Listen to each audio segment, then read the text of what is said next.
Antes de mais nada, eu queria explicar o título dessa minha apresentação para demonstrar qual será a minha orientação temática aqui, tá bom? Eu dei um título genérico de propósito, para que pudesse circular melhor e com mais flexibilidade no campo de discussão das relações entre gênero e ensino de história, usando o tema das chamadas medievalidades como pretexto para a minha análise. É por isso que eu intitulei Gêneros, né, ensino de história e medievalidades, notas sobre os usos do passado.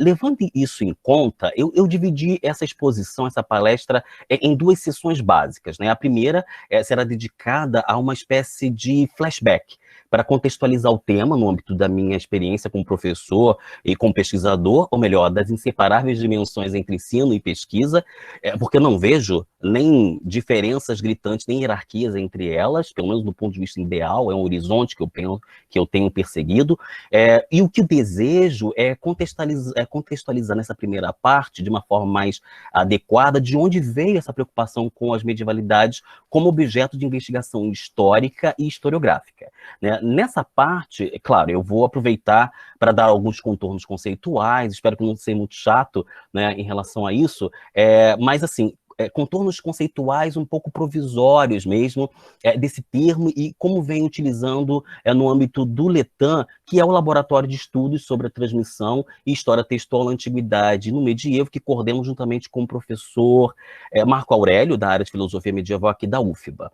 Na segunda parte, ela será mais dedicada a alguns exemplos, a análise de alguns exemplos mais qualitativos e diretos, para que possamos ver essas medievalidades em movimento e discutir como e por que elas se correlacionam com contextos políticos e ideológicos. Essa é a minha orientação.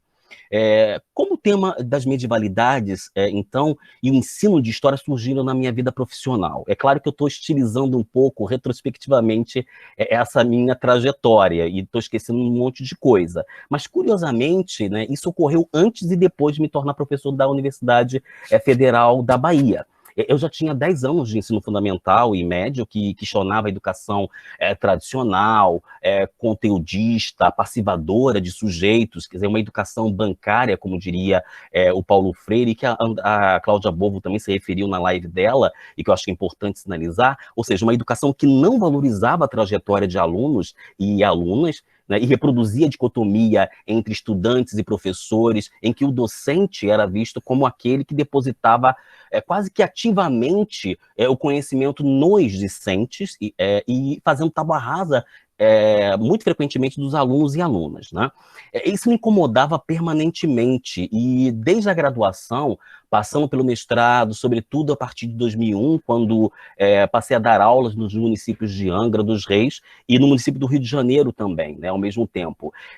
Eu já me dedicava aos estudos históricos da Idade Média e utilizava essas chamadas medievalidades, mais como instrumento didático-pedagógico, para tratar da história em geral, do que um campo de pesquisa propriamente dito, né? Claro, a pesquisa era parte das preocupações das aulas, né? Mas isso não ultrapassava muito de forma expressiva os muros da escola ou da minha casa, ou eventualmente eu usava em alguns eventos acadêmicos ou nas aulas da universidade privada. Eu trabalhei na Unigran Rio também, em Caxias, ou quando fui professor substituto no programa de estudos medievais da UFRJ.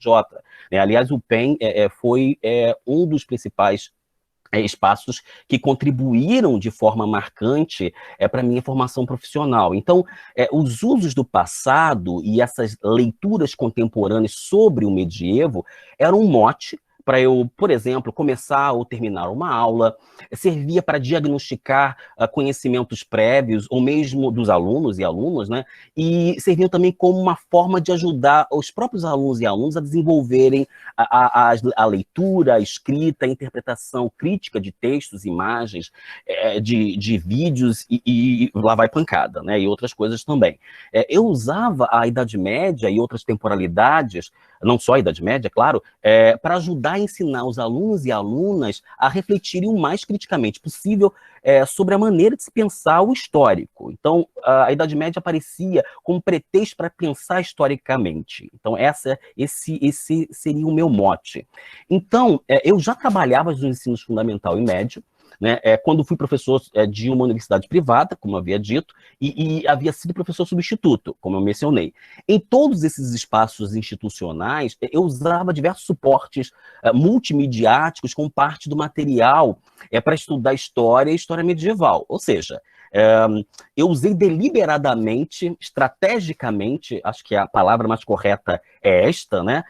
A discussão sobre as medievalidades em suportes multimediáticos como forma de demonstrar que os estudos medievais existiam, que era possível estudar a Idade Média no Brasil e que estudar a história medieval era parte da história, né? E que possuía sua legitimidade, ou como o Mário gosta de dizer, né? Tem direito à cidadania.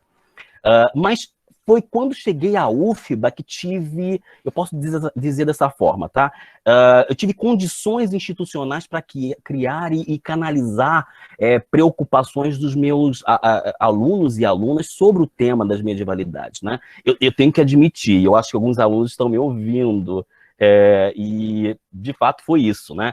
Era uma estratégia político-pedagógica para lidar com uma falta de tradições de estudos e pesquisas em medieval, em história medieval, no departamento de história da UFBA, né? E na UFBA como um todo, que, se eu não me engano, só possuía algo semelhante de tradição de discussão no Instituto de Letras, comprovando um pouco o que o professor Álvaro Bragança, da UFRJ também, da Letras, tem dito, quando ele se refere que os estudos literários e linguísticos e filológicos, etc., medievais, dedicados ao medievo, precederam os estudos históricos no âmbito do medievalismo. De qualquer forma, a marginalidade dos estudos medievais era algo, e ainda é algo presente na UFBA como um todo, né?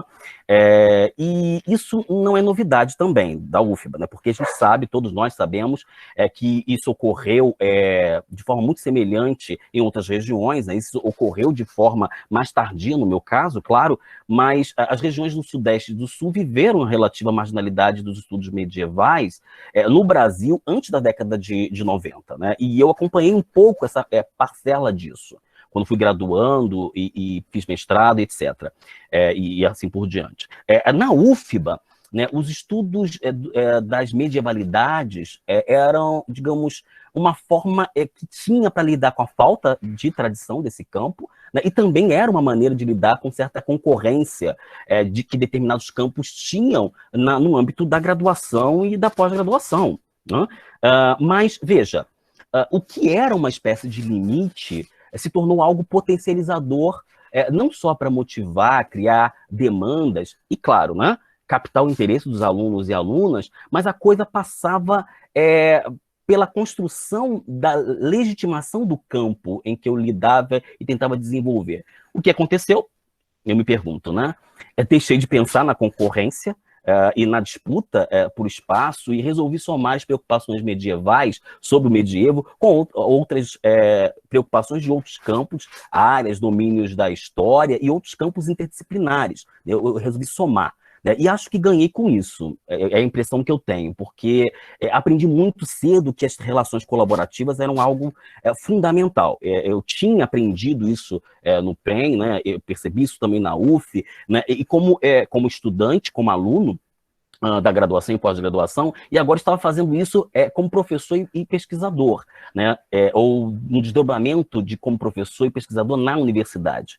Eu me considero também pesquisador, de que eu era pesquisador e professor antes também de adentrar a UFBA, claro, né, fazendo mestrado, doutorado, ensinando os alunos e alunas. Sabe aquela ideia, né? Juntos nós somos mais fortes. Pois foi isso que eu fiz de alguma maneira. Logo, eu percebi que era necessário institucionalizar as atividades de pesquisa, ensino e extensão. Então, eu acabei fazendo isso no âmbito do Vivário, né, que foi criado pela UFMT e depois em outras partes do Brasil, entre 2011 e 2015, e depois passei a fazer o mesmo no Letan. E esse laboratório possui uma série de linhas de pesquisa, entre as quais 3 delas servem para canalizar as pesquisas no campo do ensino de história medieval, das medievalidades e também do gênero. Eu não vou citar todas as linhas de pesquisa, está lá no site do Letan, depois eu posso passar por link, e-mail, etc., mas 2 delas têm a ver com essa exposição. Uma delas é o ensino de história, filosofia, línguas, literaturas na antiguidade e medievo, e a outra é medievísticas e medievalidades em suportes multimediáticos. Então, essas 2 linhas estão diretamente relacionadas a essa exposição aqui, e algumas outras exposições que eu tenho feito.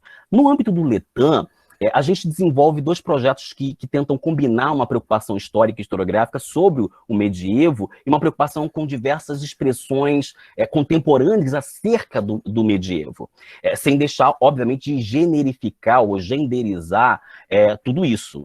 Eu tenho interesse de não absolutizar as perspectivas de gênero, mas a ideia é inserir o gênero para ver se algo novo pode ser visto e pensado. E esses 2 projetos, eu intitulo de gênero, de estudos de gênero, história comparada e transmissão textual em períodos não modernos, um pouco inspirando-se no PEN mesmo, ou então no programa de pós-graduação em História Comparada. Isso foi muito marcante, porque eu li muita coisa a respeito e meus alunos abraçaram parcialmente esse escopo. Eu tenho testado um pouco essa questão da história comparada e estudos de gênero.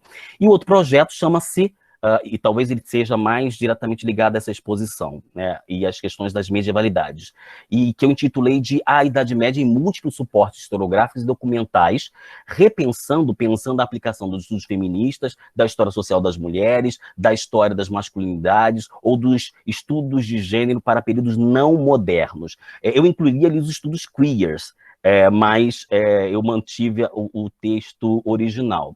Eu brinco sempre dizendo que eu tentava conciliar nesses projetos uma ala nerd dos meus alunos e alunas que queriam estudar filmes, desenhos animados, séries de TV, RPGs, histórias em quadrinhos, né, jogos eletrônicos e literaturas, com aqueles e aquelas alunos e alunas que estavam dedicados a estudar o período medieval propriamente dito, né, por meio de documentações que foram produzidas no período medieval, mesmo por meio de edições extemporâneas ao medievo.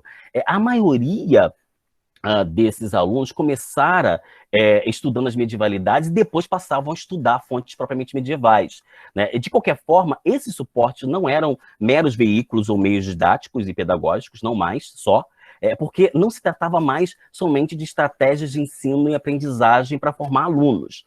Era isso também, claro, mas eu estava agora preocupado em formar profissionais, assim, professores e professoras, pesquisadoras e pesquisadores, que em breve seriam meus colegas de profissão, né? E muitos eram, de fato, já eram como alunos, inclusive.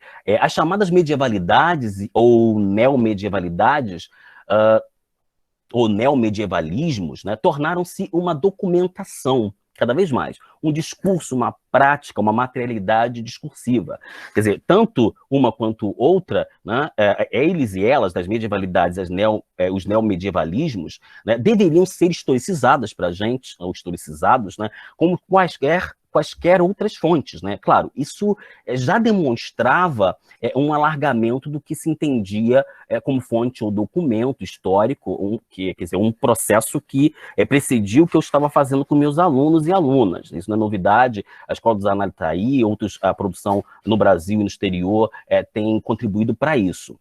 Então, para dizer a verdade, acho que vendo um pouco retrospectivamente, né, fica mais claro que tentamos fazer, e ainda tentamos fazer, com muita humildade também, aquilo que o professor Elion Viana da Silva Teles, do Instituto Federal Baiano, do Campus Catu, no interior daqui da Bahia, chama atenção.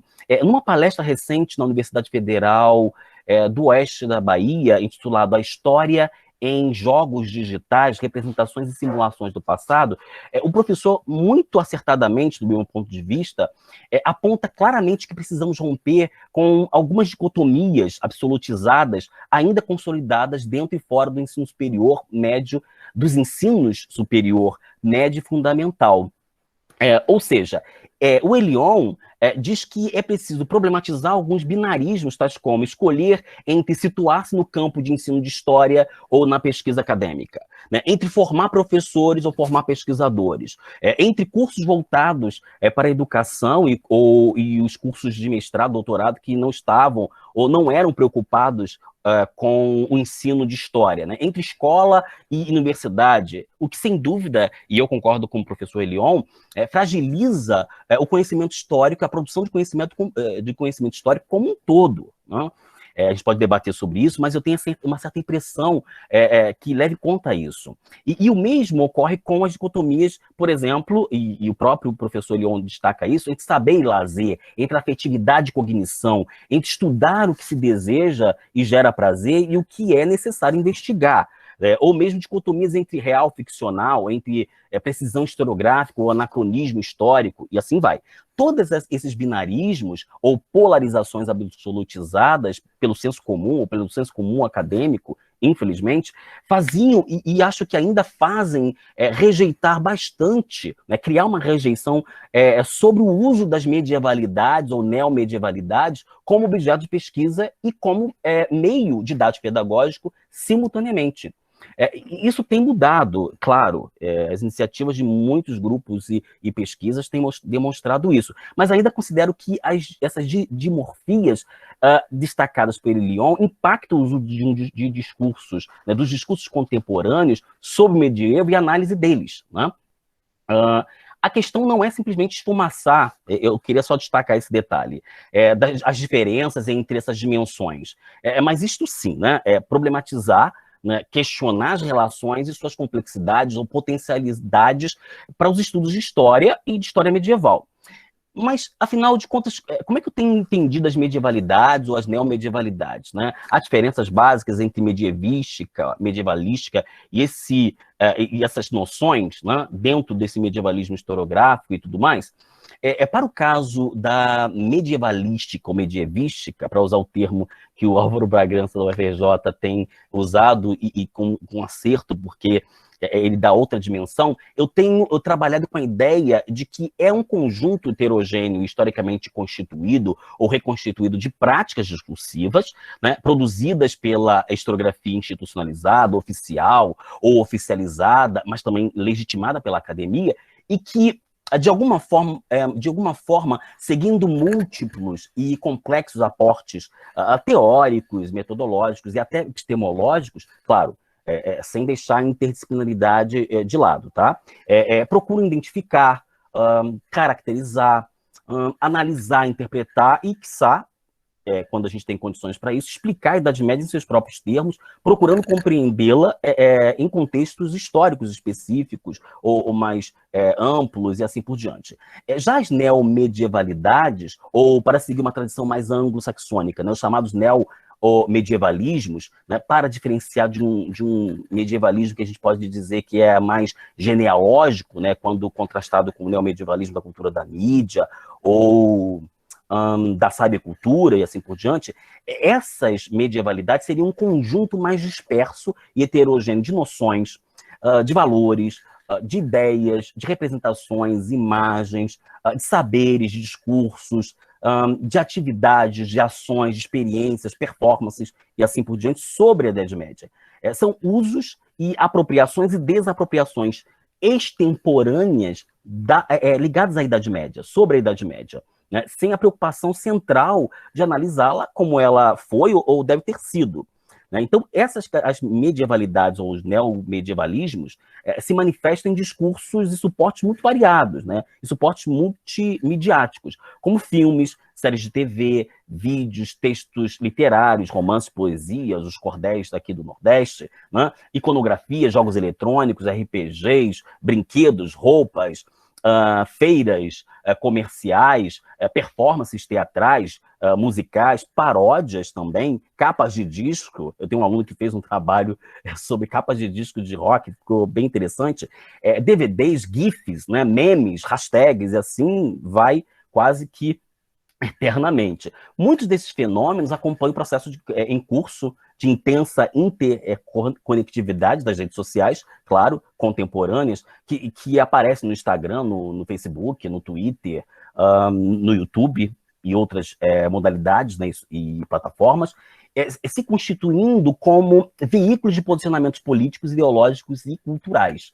Só um detalhe, eu fui muito influenciado pelas obras do José Rivaí Macedo sobre cinema e Idade Média, e esse autor pode ser considerado eu não sei se eu vou cometer algum deslize, mas um autor que inaugurou uma narrativa fundadora inaugurou no sentido de sistematizar, né, sobre os estudos das medievalidades, não só como não como sinônimo de período histórico medieval, como contraponto da modernidade, né, mas como essas leituras extemporâneas sobre o medievo, né, isso deve ser levado em conta, mesmo que a gente saiba que outros autores e autoras tenham trabalhado e tenham prestado atenção sobre esse fenômeno desde a década de 80 no Brasil, e mesmo não usando o termo dessa forma, tá bom? O que me interessa aqui nessa exposição é um tipo específico de medievalidade, mais adjetivada, eu posso dizer dessa maneira. É o que tenho chamado, por falta de outro termo mais preciso, de medievalidades políticas, né? As medievalidades políticas, ou neomedievalidades políticas, seriam aquelas ideias, valores, crenças, discursos, representações, mas também atitudes, práticas e performances que são veiculadas de alguma maneira pelas mídias e redes sociais, né, usando a escrita, ou a voz, ou a imagem estática, ou a imagem em movimento, para expressar posicionamentos políticos e ideológicos de pessoas, de grupos, de classes, ou segmentos de classe, ou de instituições, e que precisam ser correlacionados, do ponto de vista histórico, a diversos outros marcadores sociais, né, e históricos.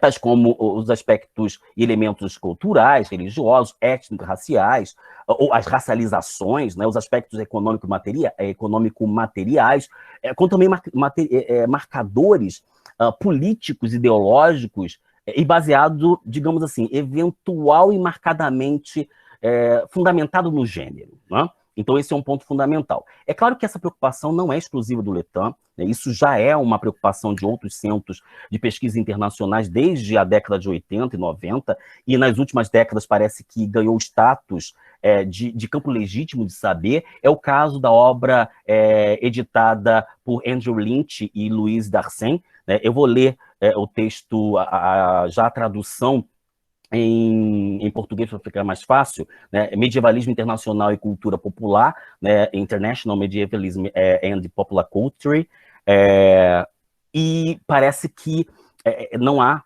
nenhuma versão em português, mas nessa obra, por exemplo, é possível acompanhar a dimensão transnacional e mais global, revendo e repensando as noções de fronteira e dimensões nacionais, ou pós-coloniais, ou internacionais da cultura, que incorporam múltiplas temporalidades em suportes como a imprensa, filmes, televisão, fãs clubes, né, o mídia digital, ou até mesmo formas de como se concebe ofícios, né? Outro exemplo internacional é a obra organizada por Gail Ashington e por Daniel Klein, chamado Medieval Afterlives in Popular Culture, Vidas Posteriores Medievais na Cultura Popular. É uma obra de 2012. O livro não é um debate sobre aquilo que os autores chamam de high medievalism, né, ou low neomedievalism, alguma coisa assim, né, pronunciando muito porcamente o inglês, da cultura popular. E como dizem esses dois editores, essa editora e esse editor, o livro diz respeito aos nossos investimentos emocionais, técnicos, ideológicos, em reclamar um medievo para a cultura popular contemporânea. E os ensaios, né, do livro exploram justamente isso, né? O arranjo da imprensa contemporânea, em filmes, na TV, em textos digitais, em relação às suas contrapartidas medievais. Isso é interessante, é dito pela Gail Ashington e o Dan Klein. Já estou íntimo do Daniel Klein, Dan Klein, mas acho que ele é conhecido assim também. Outra obra interessante é a obra do David Marshall, né? Mass Market Medieval Essays on the Middle Ages in Popular Culture, que seria, numa tradução livre, marketing medieval de massa, ou algo assim, ensaios sobre a Idade Média na cultura popular. É uma obra de 2007. E para esse autor, o David Marshall, há distintos estudos de como o medievo foi rememorado positivamente ou não ao longo do século XVI, XVII, XVIII e XIX, em obras literárias ou não, em medievalismos literários, em obras acadêmicas, práticas de reviver o medievo, essa expressão que ele usa, no campo das artes e ofícios, na história política nacionalista do século XIX, inclusive, e assim vai. Nos Estados Unidos, por exemplo, como aponta o próprio David Marshall, o que estava ausente destes agora aceitos tipos de estudos são as manifestações do medievo, ou sobre o medievo, como cultura popular, né? Esse autor destaca algumas questões interessantes para a gente pensar e comparar com o Brasil, pelo menos de uma forma que podemos ver diferenças e semelhanças, aproximações ou distanciamentos. Como diz o Marshall, o boom da produção de objetos medievalísticos, ele usa esse termo, tá? Eu vou colocar entre aspas, podem ser atribuídos a dois desenvolvimentos correlacionados.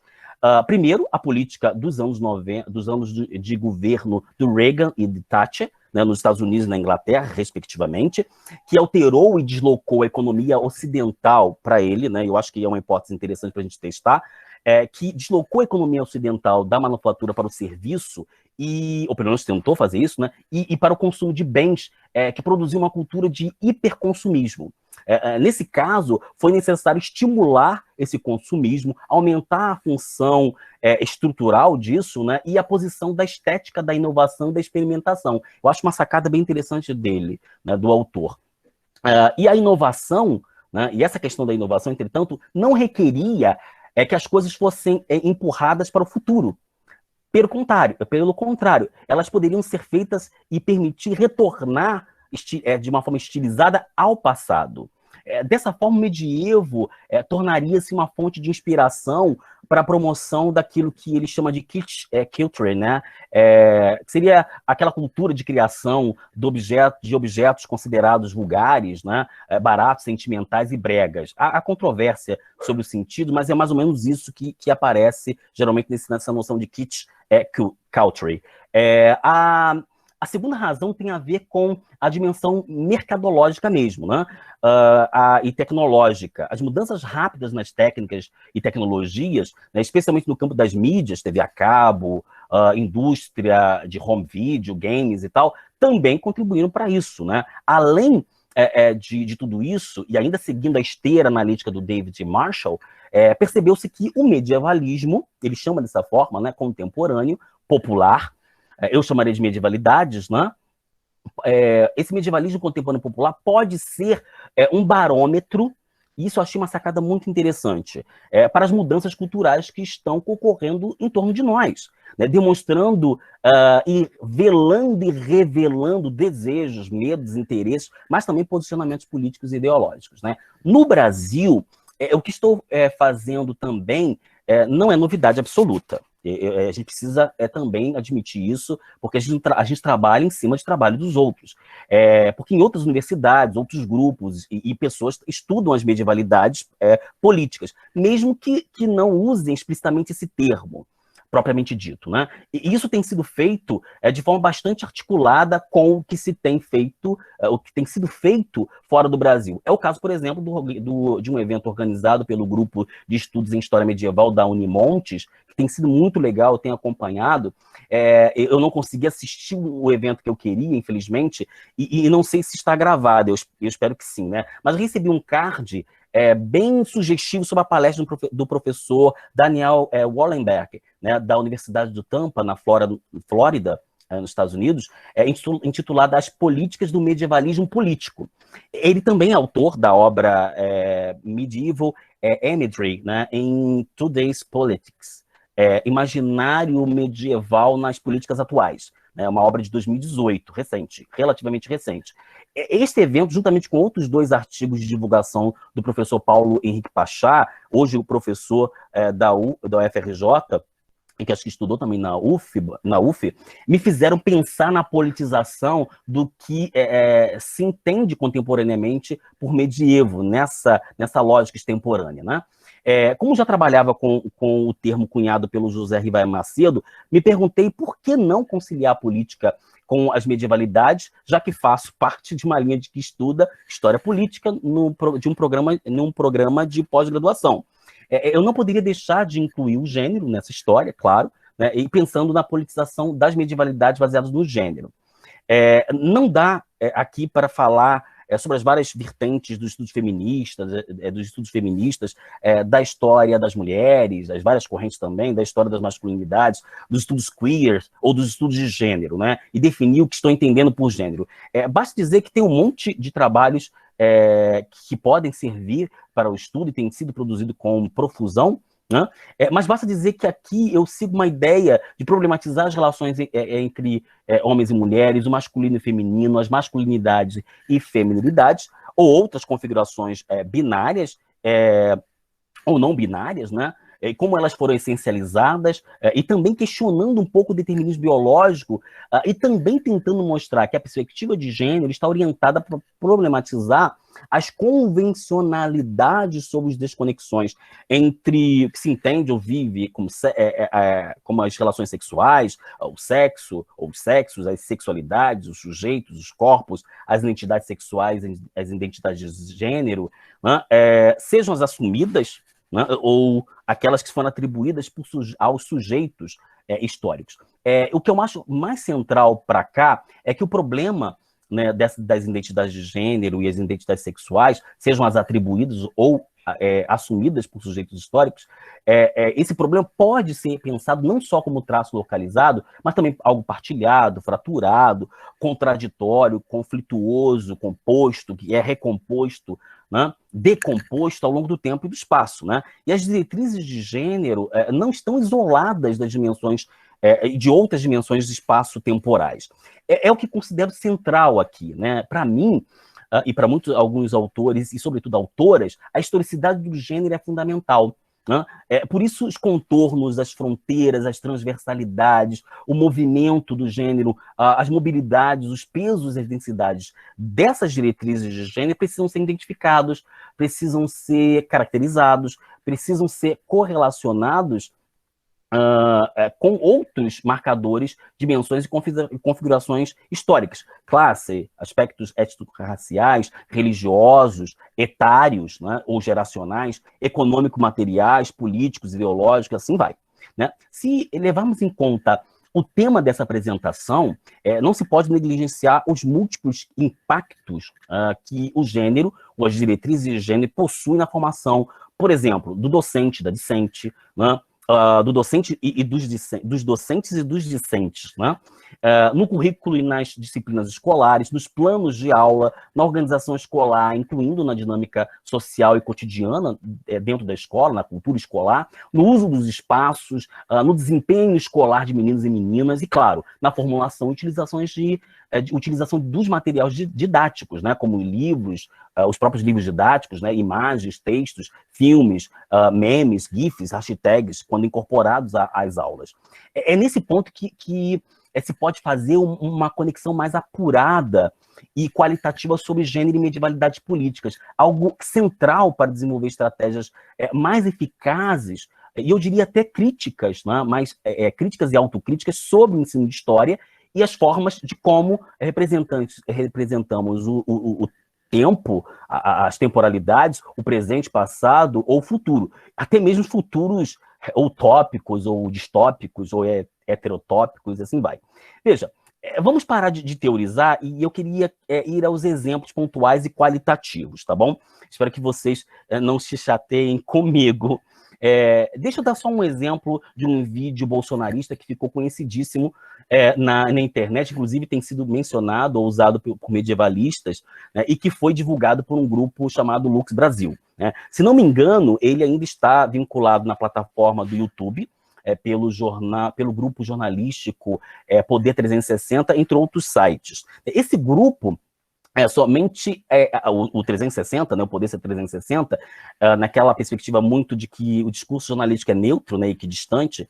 A gente sabe que neutralidade não existe, mas de qualquer maneira é isso que ele é colocado como autorrepresentação e no discurso escrito, né. Esse grupo somente apresenta o vídeo de uma forma bem descritiva, né, sem fazer análise crítica, especialmente fazendo uma associação de uma convocatória de uma passeata bolsonarista que seria e que teria ocorrido e ocorreu esse ano, né, com produções fílmicas do Monty Python. Aqui de cara há duas medievalidades, né? Uma assumida pelo jornal, né, ao canal do YouTube do jornal, fazendo um link com um filme, que, na verdade, é bastante crítico em termos políticos e sociais sobre o medievo e da contemporaneidade. O grupo de cineastas do Monty Python, como a gente sabe, usou o medievo para criticar o tempo presente, né, da época que ele produziu, né, e uma outra referência, só que isso não é levado em conta, né, e uma outra referência de medievalidade é mais interna, podemos dizer assim, ao próprio vídeo, né, a começar pelo nome do grupo, Lux Brasil, que é uma escrita misturada do latim com o português. Isso é muito comum nessas medievalidades atuais e já foi identificado por muitos outros autores também. Acho que o Newton Mullet Pereira também fez isso no Rio Grande do Sul, tem feito isso para a cultura escolar e tudo mais. Inclusive chamando o termo, algumas dessas colocações de dispositivos de medievalidade. Mas veja, é preciso narrar um pouco as cenas e o discurso da produção fílmica para a gente entender a questão de gênero também aí presente.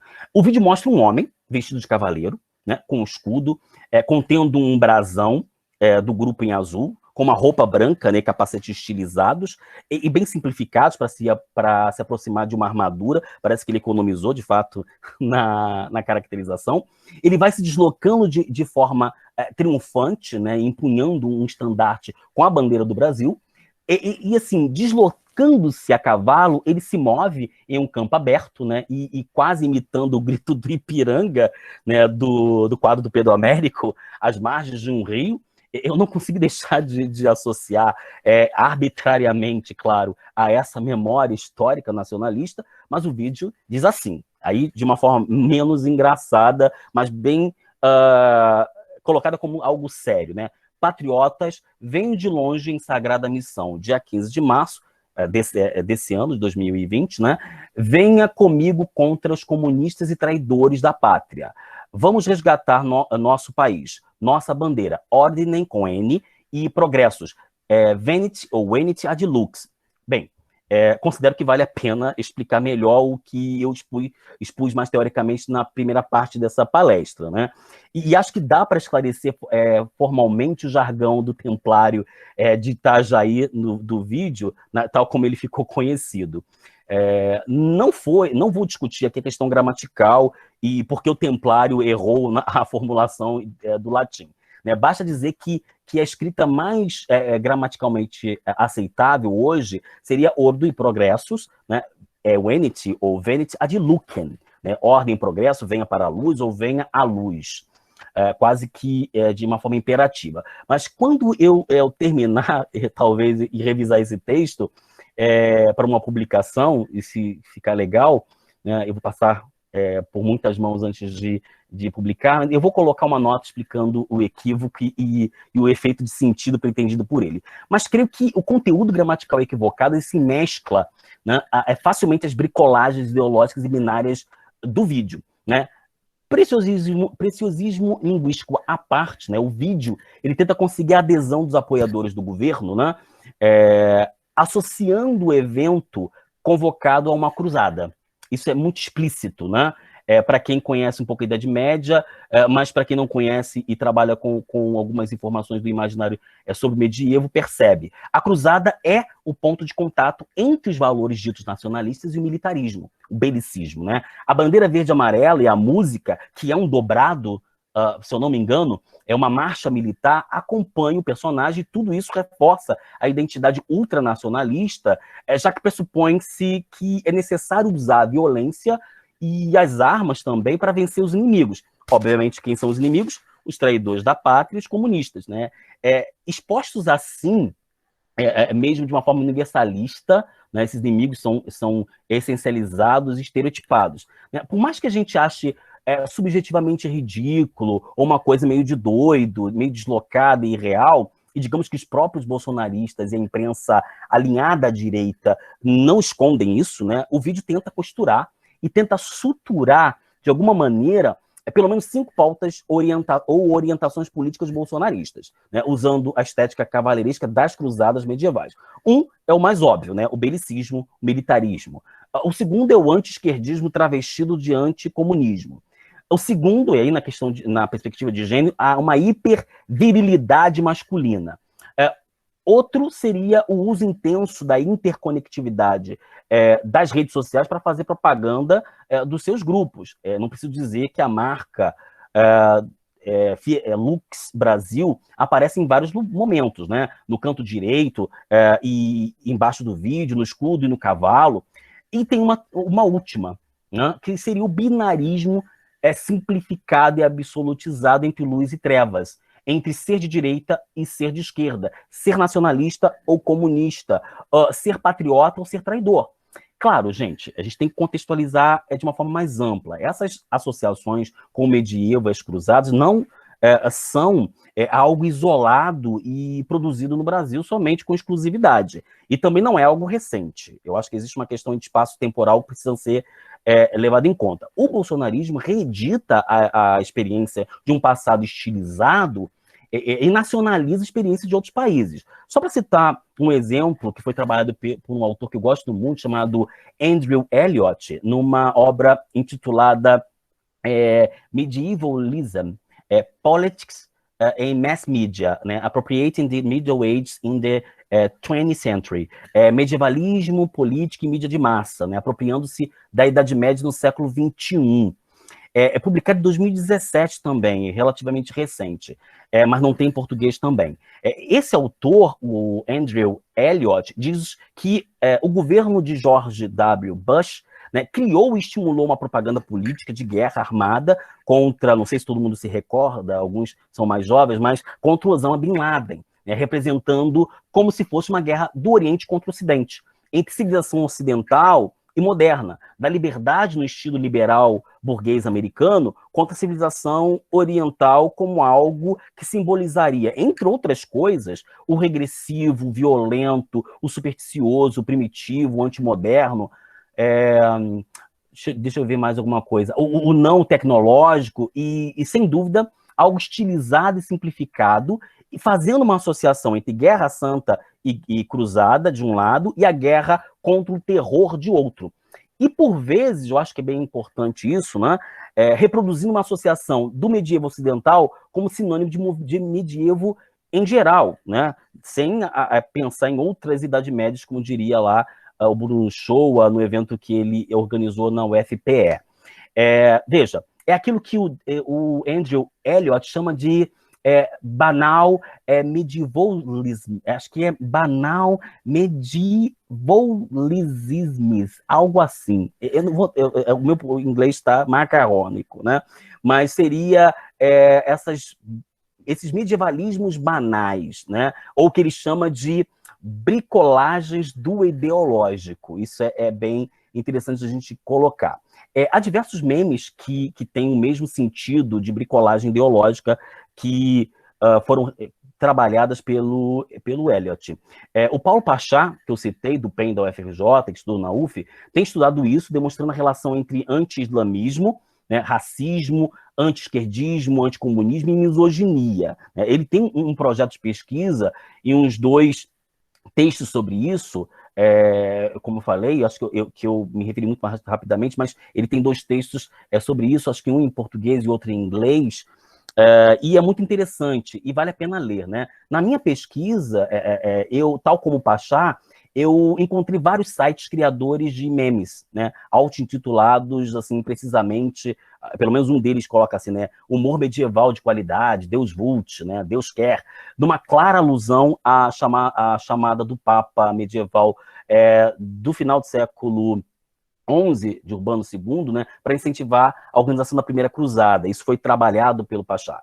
A imagem com 2 ratinhos vestidos, né, do site que eu vi, né, de forma eclesiástica de um deles, né, com os nomes Dorimé e Ameno, é uma referência ao álbum, que é parte de um projeto criado na década de 90 pelo francês Henrique Lévy, né, que é um projeto que misturava música clássica, ópera e canto gregoriano, inclusive misturando temas de catolicismo ortodoxo ou catolicismo heterodoxo como o catarismo, né? E eu tenho que comprovar a informação, mas parece que o grupo chegou a ser usado nos programas de ensino secundário na França. Isso eu tenho que verificar ainda. Né? De qualquer forma, dorime, minha dor, ou ameno, ameniza, seriam expressões latinas, e são expressões que foram usadas pelo site conservador, né? Que eu estudei. Esse site chama-se Todo Dia, um dia novo para reconquistar Jerusalém, e é necessário citar diretamente, sem medo de ser feliz, porque o próprio título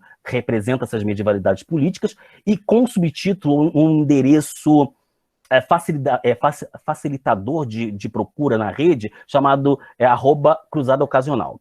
Não vou entrar no mérito aqui para saber se esse grupo quer atuar sempre, todo dia, ou ocasionalmente, né? Se querem fazer cruzadas, entre aspas, mas seja como for, eu reuni cerca de 162 memes e todos confirmam a hipótese e as análises do Paulo Pachá, né? Eu vou citar o Paulo Pachá nesse artigo que ele escreveu em 2019, que ele diz o seguinte: na verdade, a ideia de civilização ocidental é uma construção política recente destinada a legitimar processos políticos e históricos específicos, entre eles o imperialismo e o colonialismo, ao retratar a Idade Média europeia como o verdadeiro passado da nação. A extrema-direita brasileira branqueia tanto sua história, sua própria história verdadeira, quanto a crueldade de sua prática política em curso, especialmente, mas não apenas, a persistência do racismo ativo, misoginia, homofobia e intolerância religiosa. Veja, como nossa preocupação aqui, nessa exposição, é com as relações entre gênero e medievalidades políticas, eu gostaria de chamar a atenção para as associações misóginas, homofóbicas, com a virilidade, as concepções de masculinidade e virilidade, digamos assim, e intolerância religiosa, que obviamente também constituem uma pauta ideológica do bolsonarismo ou de correntes afins, né? Algo que, sem dúvida, está relacionado ao antifeminismo e à homofobia declaradas, claro. Né? Eu apresentei alguns exemplos disso tudo numa palestra virtual para a Universidade Federal do Oeste da Bahia, a convite do professor Bruno Casseb, que é professor de lá, há algumas semanas, e quando eu fiz a pesquisa, em um único site eu havia encontrado uns 70 memes. Quando eu retornei ao mesmo site, que ainda não foi bloqueado, embora está sob risco disso, né, já era, digamos assim, em número muito maior, né, de 162, ou seja, mais do que o dobro. E o que encontrei neles, que tem a ver com a questão das medievalidades políticas e o gênero?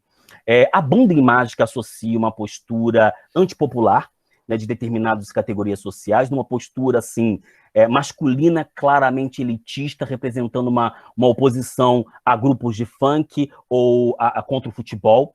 Nesse caso, existe um meme, por exemplo, que tem um cavaleiro templário colocado, digamos assim, estilizadamente como templário, numa postura de repúdio a uma partida de futebol masculino, contrastada com a concordância, né, e a adesão a uma justa medieval.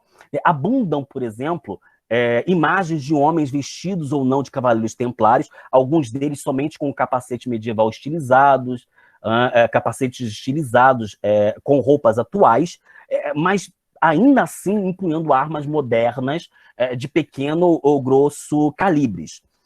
Ou seja, empunhando armas, os homens são representados a partir de uma masculinidade militarizada, ou para ser mais preciso, belicista.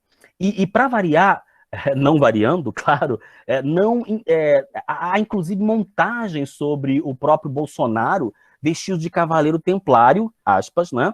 Conectando discursos religiosos e políticos de uma maneira mais cristã e católica, né? E representando Bolsonaro a cavalo, ou como se estivesse retornando ou indo para uma batalha. Isso tem um efeito de sentido político muito grande. Existe uma profusão de imagens estimulando o ascetismo sexual. Isso é marcante também, misturando desenhos de games, mangás, animes, ou então o hentai seriam aqueles desenhos pornográficos japoneses, né? Tudo isso, de alguma maneira, fazendo uma espécie de estímulo à renúncia dos prazeres da carne e também reproduzindo a ideia de um ideal estilizado de monge guerreiro, né? Uma espécie de masculinidade ascética.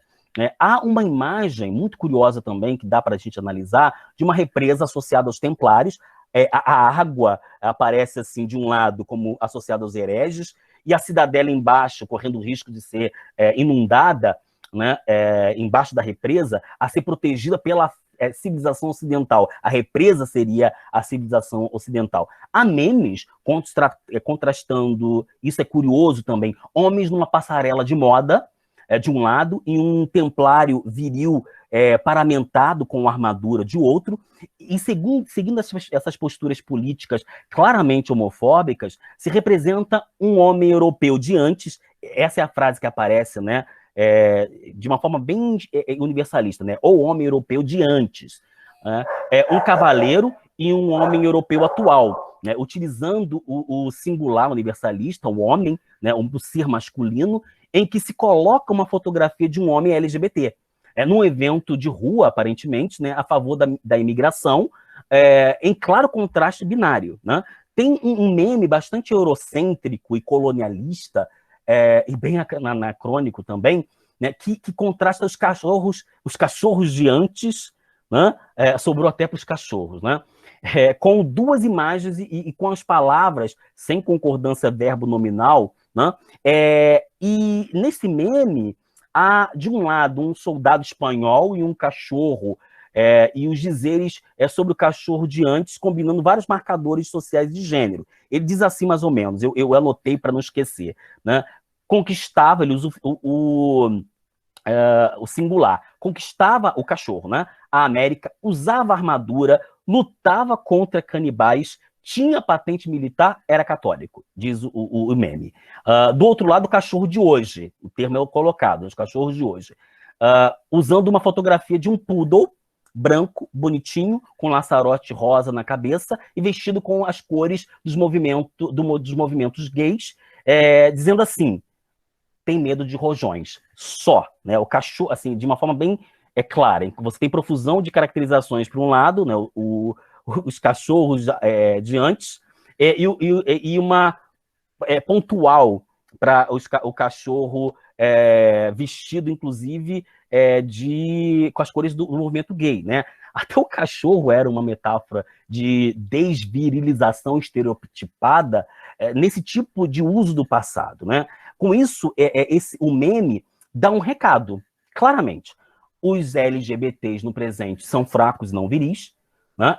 Por meio da metáfora do uso da imagem do cachorro, e no passado todos encontrariam uma referência que deveria ser repetida no presente, em termos de práticas e valores cristãos ocidentais e masculinos. Veja, não é casual que a maior parte desse material explicita também posturas antifeministas, sobretudo contra os movimentos feministas, né? Como também posturas misóginas, associando mulheres a isso em geral. Né? Só para dar alguns outros exemplos, há memes que conectam as questões da TPM a dragões combatidos por maridos e cavaleiros. Então, assim, a mulher com TPM é o dragão, seria o dragão, e o cavaleiro é o marido, né? E vice-versa. Ou seja, a dracomania deslocada para legitimar a misoginia. Muitos desses memes associam essa estilização,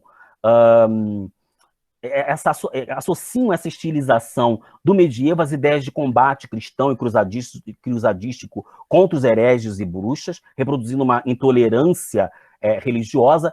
E, curiosamente, não há associação explícita e direta às religiões afro-brasileiras e aos candomblés, umbandas, etc. Não sei se por medo de algum processo jurídico, alguma restrição, porque não se deram conta, mas aparece contra o protestantismo e o islamismo, e pelo menos a questão do islamismo já foi apontado pelo Paulo Pachá. Ou seja, revelam escondendo também suas intenções. Né?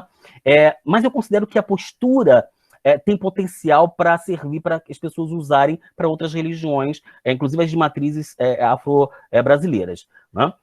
Há também apelos à submissão feminina, reproduzindo a ideia tradicional do homem heterossexual, monogâmico, provedor, protetor das mulheres. Emerge algo sobre a educação religiosa infantil, isso é bem interessante também, e a questão da intolerância religiosa, colocando, por exemplo, um templário no lugar de professoras primárias para ensinar as crianças, inclusive dentro dessa lógica belicista, é preciso ensinar o bélico, né, desde cedo, essa é a mensagem que muitas vezes se passa, e há muitos memes, e acho que é a maior parte, que contrastam essas masculinidades bélicas contra as mulheres e contra os movimentos feministas, e creio que os exemplos mais recorrentes são aqueles memes que binarizam as palavras de ordem feminista, as palavras de ordem feminista que estão presentes no nível internacional e nacional, e que aparecem em cartazes e camisetas de mulheres em passeatas, né, também estilizando a conexão intertemporal,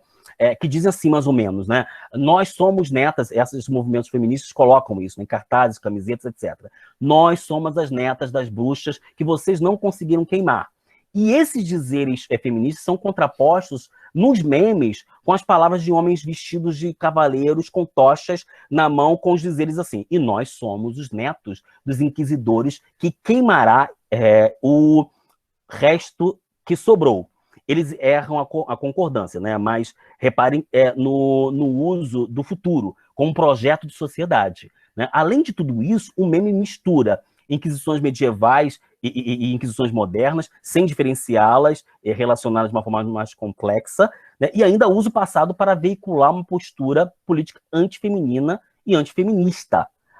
Eu me pergunto, e foi uma coisa que eu trabalhei lá na UFOB, de uma forma diferente, talvez, mas me pergunto se tudo isso tudo isso é politicamente inofensivo e não redunda em ações políticas efetivas, né? Não tem uma resposta completa para isso, e as ciências humanas e da comunicação precisam continuar se debruçando sobre essa questão. De fato, uma parte considerável dessas batalhas de memória, ou batalhas por memórias, né, e guerras de narrativa, não chega, né, parte considerável não chega a outras esferas sociais e culturais, né? Muitos dirão que não somente memes inofensivos, que têm o objetivo de fazer rir, né, e que seriam memes, acho que deixa eu formular de uma forma mais clara, né? Muitos de pessoas, né, dirão que esses memes só são inofensivos e que o objetivo é fazer humor ocasional e que isso é o seu mote principal, né? E talvez algumas pessoas diriam que esses memes, né, são memes que não deveriam ser levados a sério, porque nem os produtores e consumidores das imagens levam isso tudo a sério. Bem, mas se a gente olhar para as fotografias e os nomes dos avatares, né, fulano errante, ciclano monge, já temos uma dica que provavelmente os produtores desses memes pertencem a um grupo específico, né? Homens jovens, de jovens adultos, brancos, de classe média, e que têm acesso a computadores. Isso também foi apontado, até certo sentido, pelo Pachá, né? E eu tento ver isso também para a questão de gênero. Seja como for, há manifestações políticas bastante efetivas e não exclusivamente virtuais. Aliás, até mesmo os memes, GIFs e hashtags viraram cartazes em manifestações de rua. Basta citar um caso que ocorreu em 2017, no Sesc de Pompeia, quando Judith Butler veio ao Brasil para lançar um livro que não tinha diretamente relação com as questões de gênero, chamado Caminhos Divergentes, Judaicidade e Crítica do Sionismo, em que tratava do conflito entre Israel e Palestina, né?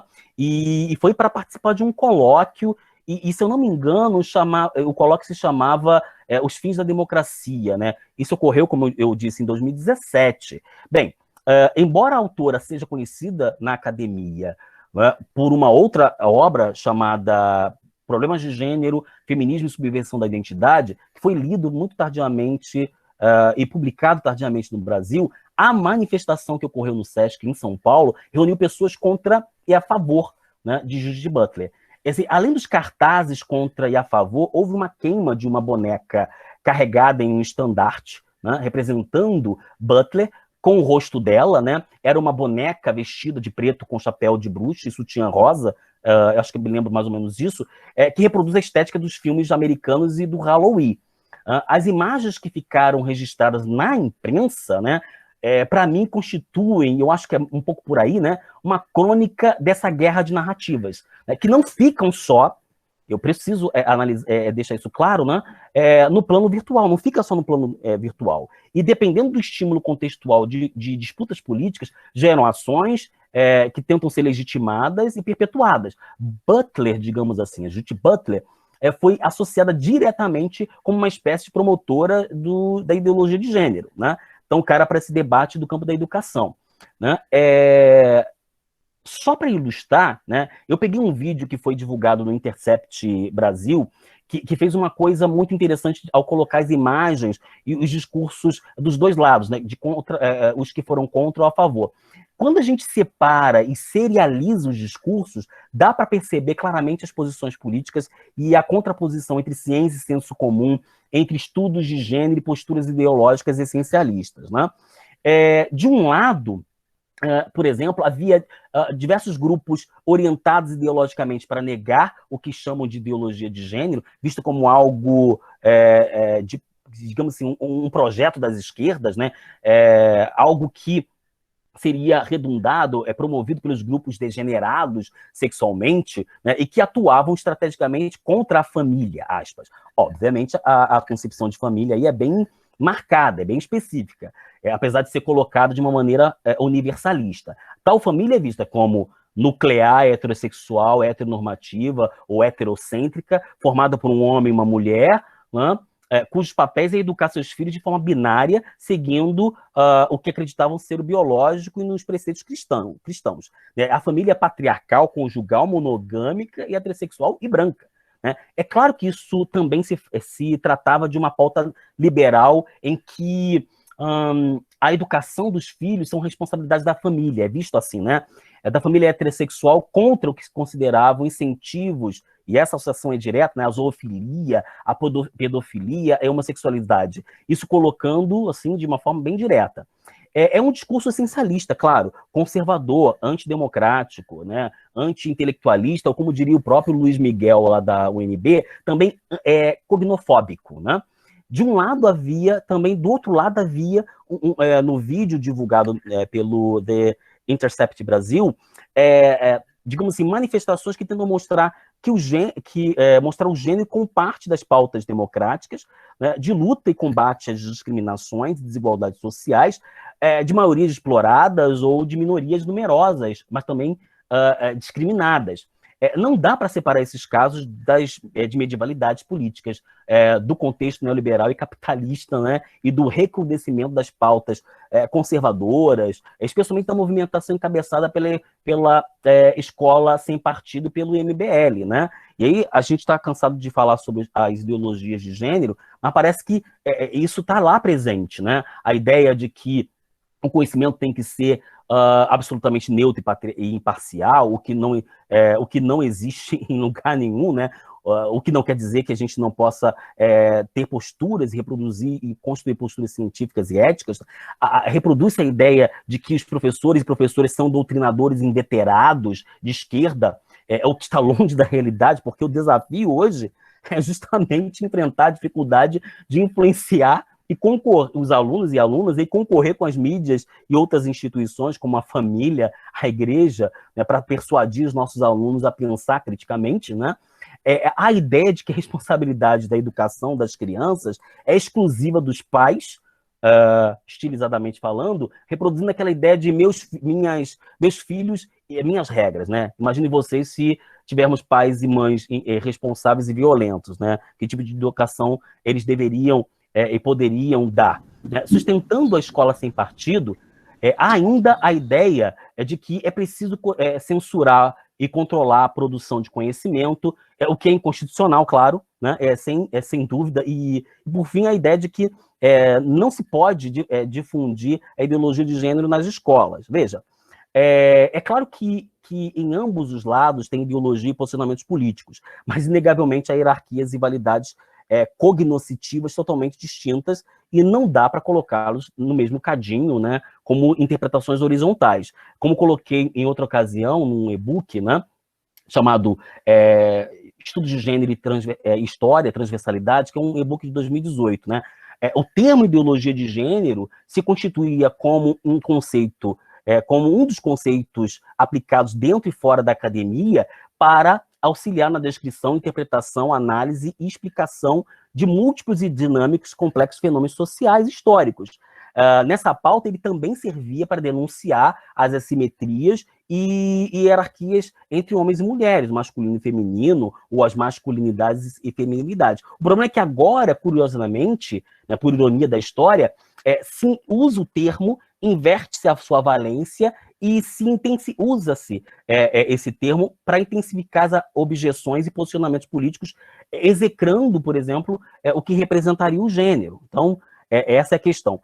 Veja, de qualquer forma, tanto a performance de queima das bruxas, feito pelos manifestantes que se posicionaram contra a presença de Butler, né, quanto a questão da ideologia de gênero, parecem criar o que eu posso dizer de distopias anacrônicas das medievalidades, mesmo que pontualmente, né, suplementando ou complementando os aspectos mais genéricos e marcantes dessas disputas políticas. Né? O ritual da caça às bruxas, a gente sabe, né, e o suplício é estilizado, performatizado e reeditado como se para se opor à suposta ideologia de gênero.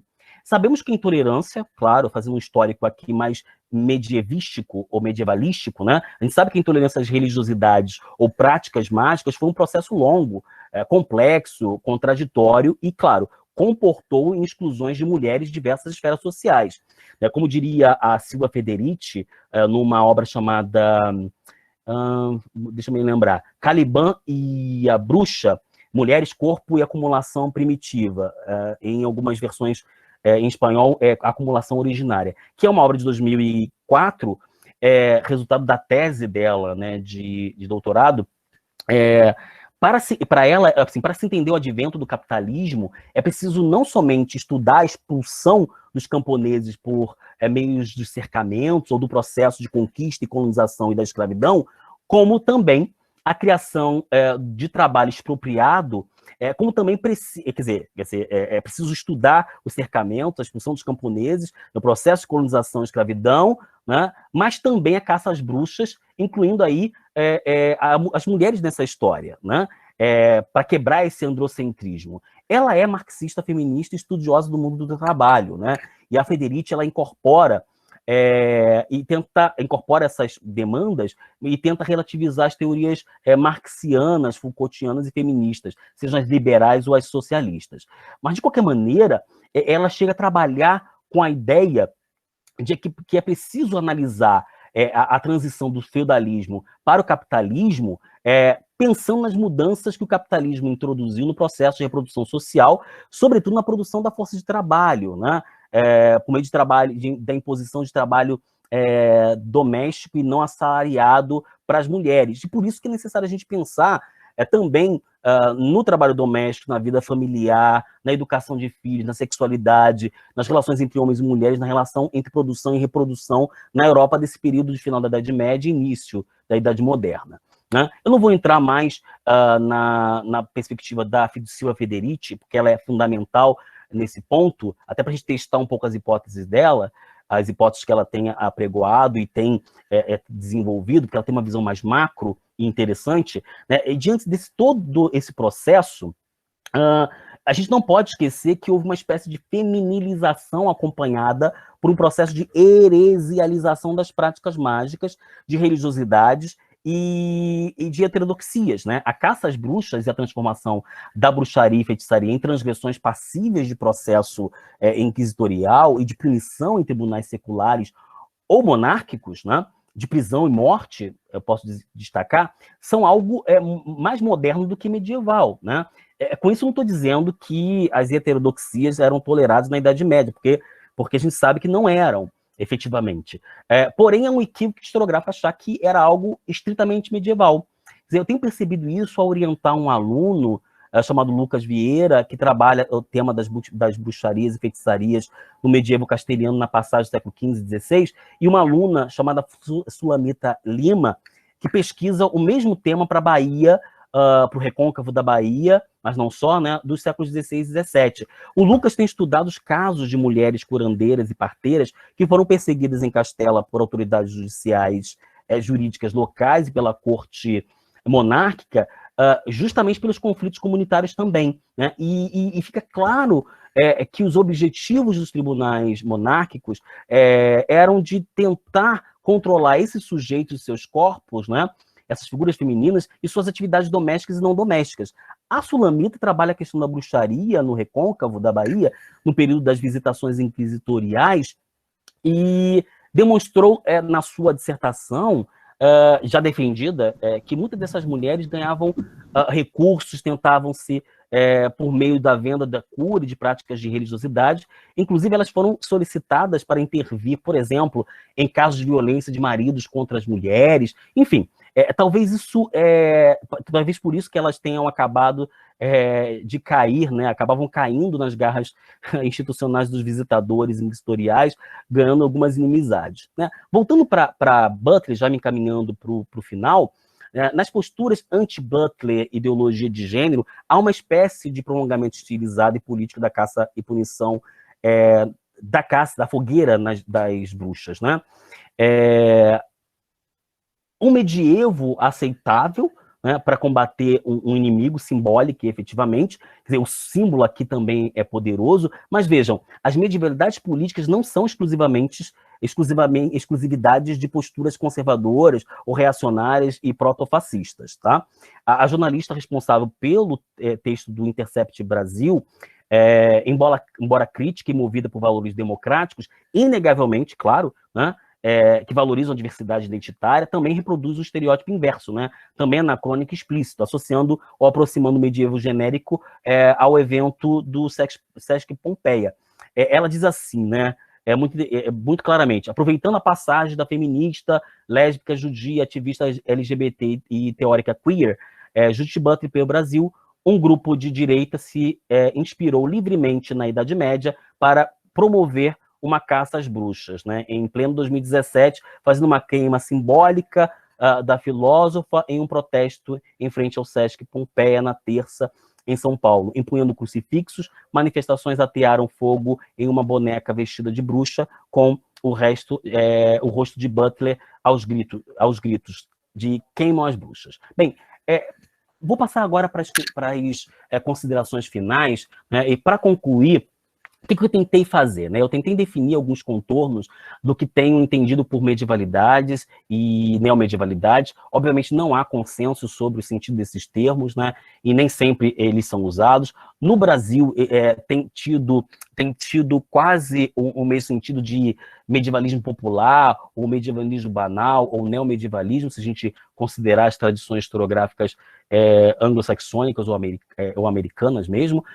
Trata-se de discursos, de práticas, de usos de símbolos, de atitudes que remetem à Idade Média, uma Idade Média fugidia, estereotipada, dispersa, fantasiosa ou fantasiada e sonhada, como diria o Rivair, né? Veja, essas medievalidades demonstram uma tensão velada e desvelada entre presentismo e passadismo, sem sombra de dúvida, né? E demonstrando um pouco aquilo que o Jérôme Bachet chama de idealização romântica e sarcasmos modernistas, né? E parece que com o mote de falar sobre o passado, se fala muito mais sobre o presente, né? Ou aquilo que o Delphine Louis Dimitrov, né, e Vincent Ferré chama de o jogo de alteridade entre a fascinação e repulsa, né? Uma dialética entre distância e familiaridade, né? De qualquer forma, né, a gente tem que ficar atento, melhor, nós temos que ficar atentos e atentas para a construção de uma história do tempo presente que se apropria do passado medieval no presente contemporâneo com uma pauta política, né? Seja de esquerda ou de direita ou quaisquer outras matrizes políticas, né? Eu considero que as orientações de Andrew Eliot, né, são importantes quando diz que é preciso discutir os medievalismos populares, eu diria neomedievalidades ou medievalidades de uma forma mais abrasileirada.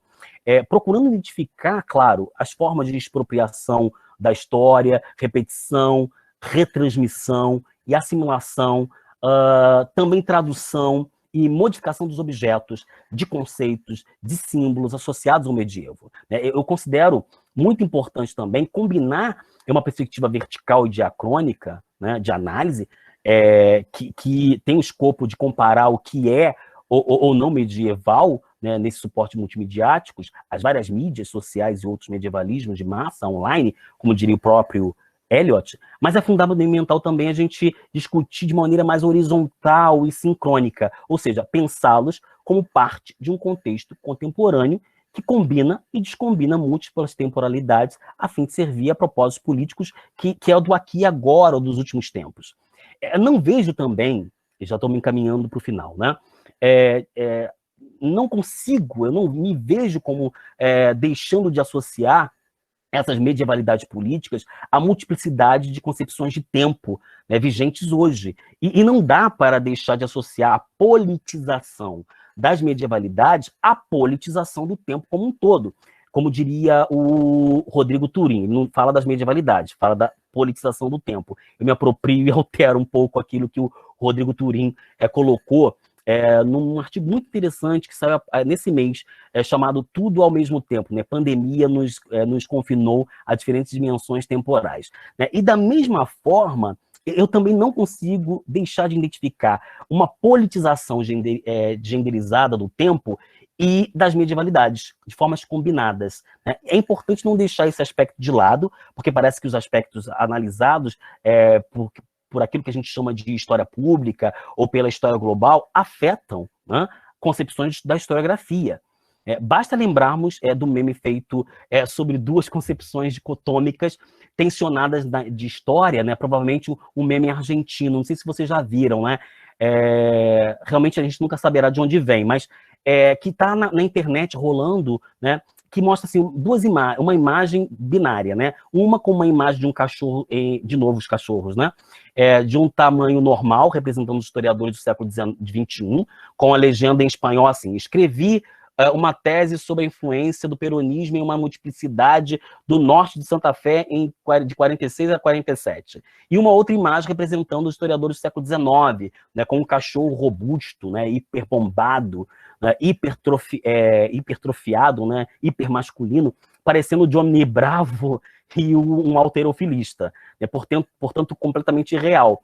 Dizendo o seguinte: minha história universal tem 32 tomos, contribui ao processo de construção nacional. Eu não preciso dizer que o binarismo entre particular e geral, entre local e universal, hoje ainda não superado completamente, se levarmos em conta o senso comum, né, dentro e fora das redes sociais, é um senso comum também acadêmico, às vezes, né? E é representado como uma imagem digital bastante generificada, cuja concepção de tempo e conhecimento historiográfico são simplificados e naturalizados na rede, né? E que demonstra também, demonstrando as disputas de narrativas que incluem e ultrapassam a academia, né? Em história universalista, história baseada em aspectos particulares e repetíveis, sem levar em consideração as atualizações. Veja, há tessituras nos tempos, articuladas e desarticuladas, sem um eixo orientador, né? É algo sentido e vivido como alguma coisa acelerada e mediatizando a mutação do conhecimento, da sociedade, das tecnologias e das relações de poder, né? Essa aparente fluidez, flexibilidade, dispersão e dinâmica de produção de imagens, que é uma outra forma de lidar com a temporalidade, espaço-tempo também, e que produz imagens, memes, GIFs e tal, no âmbito da cultura da mídia e também da cybercultura, tudo isso afeta a forma de se viver a política, as concepções de tempo, de temporalidade e sociedades. Né? Não dá para desvincular as medievalidades políticas das lógicas capitalista também, neoliberal, nem da continuidade, adaptação ou ampliação e articulação do conservadorismo, num sentido meio de conservar o passado idealizado ou reacionário, né, com posturas hostis à democracia, que tem expressão global e seu impacto aqui também no Brasil. Mas esse processo de medievalidades ou de medievalização politizada, né, é uma resposta à crise e aos movimentos sociais. É isso que eu queria marcar. Os movimentos negros, feministas, LGBTQI+, MST, entre outros, que também disputam espaço em busca de direitos, de acolhimento, de participação pública. Mas, sem sombra de dúvidas, essas medievalidades têm a ver com essa hiperconectividade, né? Essa multiplicidade de conteúdos multimediáticos, de sons e imagens, né? Com essas referências multireferenciais de sons, imagens e textos que estão disponíveis, são de baixo custo, né? Muitas pessoas podem produzir isso e difundir isso também, e agora isso também implode o polo emissor de conhecimento, né? Todo mundo pode produzir e falar nos sites, né? E produzir memes, eles servem também para ganhar dinheiro, né? À toa que o site que eu produzi faz propaganda para vender camiseta, né? Veja, eu poderia continuar aqui mais tempo, mas não vai dar tempo. Eu queria só chamar a atenção para algumas questões, para realmente finalizar, né? A gente também não pode desconectar, claro, da cultura da mídia, da cybercultura, né? E a gente não pode, de alguma forma, deixar de perceber que essas medievalidades fazem parte de um processo mais amplo, né? Em que há uma relativa implosão do binarismo entre educação formal e informal, entre educação referencial ou multireferencial vinculada pela internet, né? Podemos também chamar de currículo informal ou informal multireferencial.